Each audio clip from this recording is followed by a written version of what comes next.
Every day, thousands of startups light up the sky with promise, only to flicker out before dawn. Founders, investors, leaders, everyone sees the same story replay. Dreams built brick by brick, then crumbling under the weight of harsh reality. But what if the reasons you hear, the surface explanations, are just distractions? What if the real cause of failure is hidden beneath layers no one dares to talk about? Let's face it, it's not just about bad products, lack of market fit, or running dry on cash. Those are symptoms, not the disease. The true killer isn't what's obvious. It's far more brutal because it's invisible. It's the silent strangler choking your startup's life before you even realize it's there. Think about the last time you poured your soul into your venture, convinced this is the one that will break through every wall. You're not alone. Every one of us has felt the weight of that relentless, suffocating pressure, the gnawing fear that despite all the sweat, blood, and tears, something vital is slipping away right under your nose. It's that gut-wrenching, soul-crushing sensation when the vision that once burned bright feels like it's fading, outmatched by something you never prepared for. The real attack isn't on your product, your pitch, or your roadmap. It's on your unalignment, your deepest connection to your mission, your people, your truth. Here's where the truth slaps harder than you expect. Most startups fail because they lose their high essence. They get swallowed by noise. They chase what everyone else chases. They shapeshift to fit molds that were never made for them. It's easier to follow rules than to break them. Easier to tick boxes than own wild instincts. Easier to surrender to the crowd than listen to that stubborn whisper inside that says, "This isn't right." And this loss of self, it doesn't just kill the startup, it kills you along with it. This isn't just about business, it's about identity. Who you are under all the labels, under the layers of funding rounds, strategy calls, and endless hustle. Startup failure isn't just a financial or operational collapse, it's an identity collapse. When you stop becoming who you must be for this mission.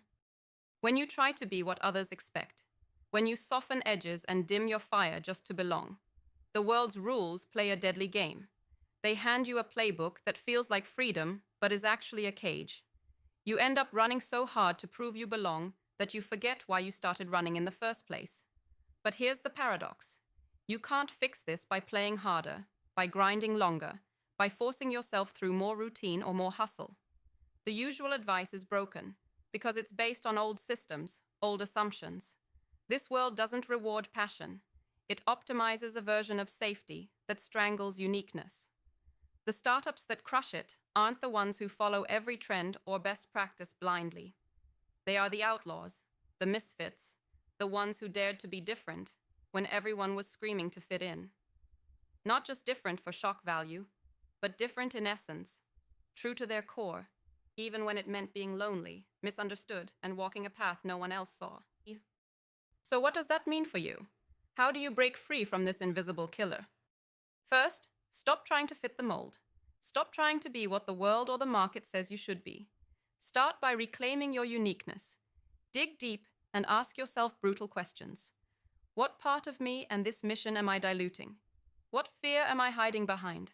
Where am I losing myself to feel safe? Facing this isn't easy. It's unsettling, but it's the gateway to radical growth. Next, build your fortress not from following generic advice, but from connection.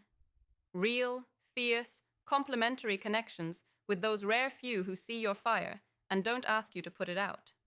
Not just any team or investor, but people who match your energy, your values, your vision. This kind of alignment doesn't show up on spreadsheets or resumes. It's felt deep in the gut. It's messy, slow, and often uncomfortable, but it's how tribes form. It's how ecosystems of true innovation grow. Without it, you're building castles on quicksand, no matter how big the investment or how sleek the product. Then, embrace patience. The world wants fast results, flashy exits, viral success.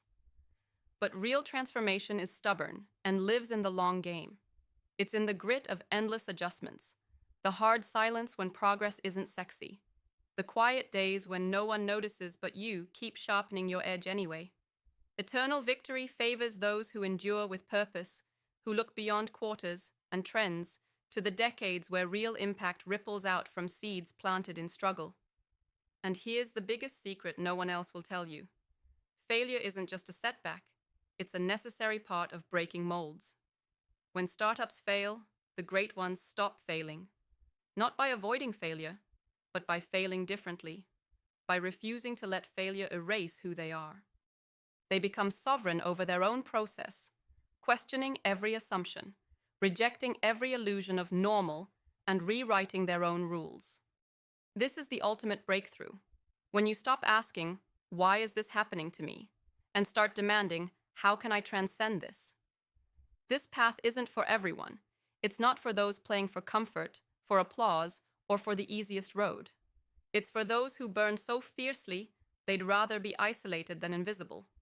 For those who feel the unbearable tension inside, that buzzing silence screaming, "There's more waiting beyond the borders of what's safe." This is a call to the fighters who refuse to bend, who refuse to accept a future written by others, who see that the real enemy isn't out there, it's inside.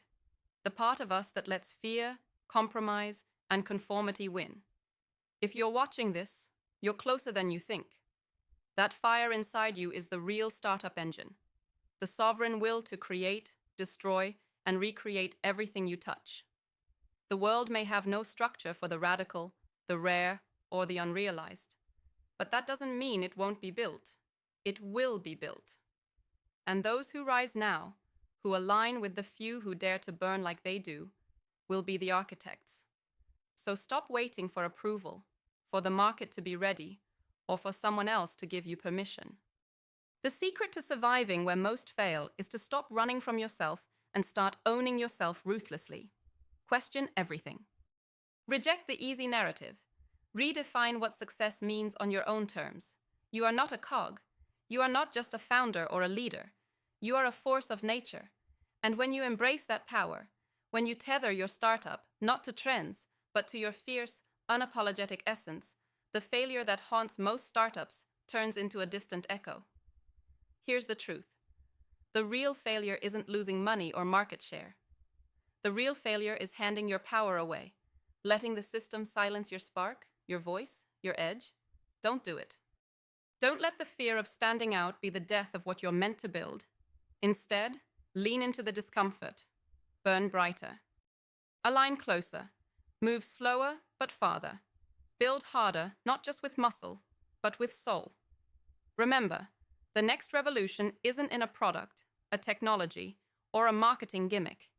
It's in unleashing the rare, the misunderstood, the sovereign individuals who refuse to be tamed. You are one of them. Don't just be a founder. Be the fire that sets new worlds ablaze. That's why most startups fail, and why yours doesn't have to. It's time to tear up the playbook.